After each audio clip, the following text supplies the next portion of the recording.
కొంతమంది business owners కి ఘోరంగా ఈగో ఉంటది. బిజినెస్ చేసిన వాళ్ళకి ఈగో ఉంటే ప్రాబ్లం లేదు, బిజినెస్ చేయడానికి ఈగో ఉందనుకో అస్సలు తీసలైన ప్రాబ్లం అక్కడ స్టార్ట్ అవుతుంది.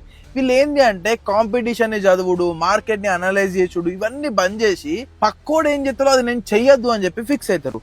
ఇక్కడనే అసలు ప్రాబ్లం స్టార్ట్ అవుతుంది. పక్కోడు మెటా యాడ్స్ రన్ చేసిన అనుకో, వాళ్ళ లెక్క మెటా యాడ్స్ రన్ చేస్తామా, మనం ఏంది, మన వాల్యూస్ ఏంది, కస్టమర్సే మన దాకా రావాలి, అప్పుడే మనకు విలువ ఉంటుంది అంటాడు. ఇక కాంపిటీషన్ ఏదైనా ఆఫర్ పెట్టిన అనుకో, వాడు కస్టమర్లను చూతే ఎత్తుండు, నేను వాళ్ళ లెక్క ఆఫర్లు పెట్టా, నేను జెన్యూన్ ఉంటా, నేను ఎట్లున్నా అట్లా ఆమ్ ఆద్మీ లెక్క ఉంటా అని చెప్పి అంటాడు. ఇక మూడోది, కస్టమర్ ఏదైనా బెనిఫిట్స్ యాడ్ చేసినా లేకపోతే గ్యారంటీ వారంటీలు యాడ్ చేసినా కూడా వీడు ఏమంటాడంటే, వాడు ఇట్లా మొత్తం మనుషుల్ని జాదు ఎత్తుండు, గట్ల అమ్ముతారో అది పద్ధత, మాకు తెలియదా, ఖాందాన్ నుంచి అలా వస్తుంది అంటాడు. బట్ ఇట్లాంటి బిజినెస్ ఓనర్లు అందరూ గుర్తుపెట్టుకోవాల్సింది ఏంటి అంటే, మార్కెట్ ఎప్పటికప్పుడు అప్డేట్ అవుతూ ఉంటుంది.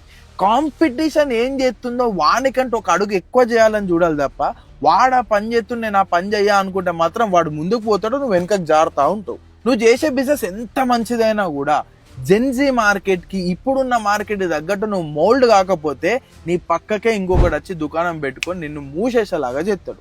సో నెక్స్ట్ టైం ఎప్పుడు కూడా ఎదుటోడు చేసింది నేను చెయ్యా అన్న ఈగోని పక్కకు పెట్టి బిజినెస్ ని ఎట్లా పెంచుకోవాలి, వానికి ఎట్లా పెరుగుతుంది, వానికంటే బెటర్ గా ఎట్లా మార్కెట్ చేసుకోవాలి, ఎట్లా సేల్స్ చేయాలని ఆలోచించు.